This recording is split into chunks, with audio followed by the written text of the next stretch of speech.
This information on Module 2 content will provide for you some information on how education happens financially. Students will learn about the various types of taxes that finance education locally, on a state level, and on a federal level.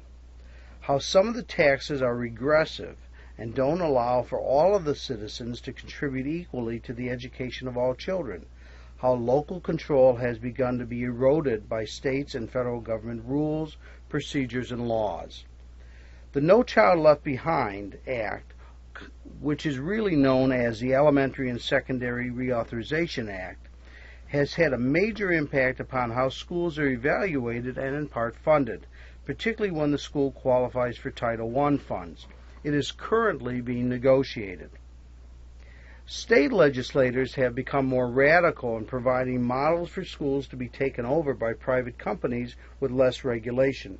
The movement to allow public dollars to assist non-public schools, for example, religious schools, and states who have become more supportive of privatization, such as charter schools, rather than of the public sector, which is the largest segment of education for students.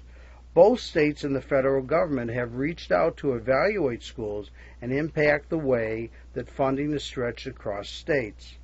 Students will also learn of some of the historical functions of both states and the federal government in the financing of education from a point of view of advantages and disadvantages.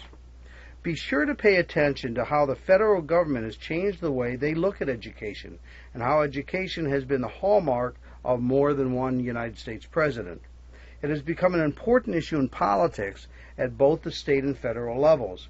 However, again, please note that there is a discussion of equity of funding at the state level and the competition for such funding at the federal level. There are many disparities, as you will learn. Students will begin to read also about the court system from both the operational and financial perspectives. Be sure to read this chapter, Chapter 9, carefully, as you will revisit many of these cases again in your legal aspects of education course that many of you will take in the months to come.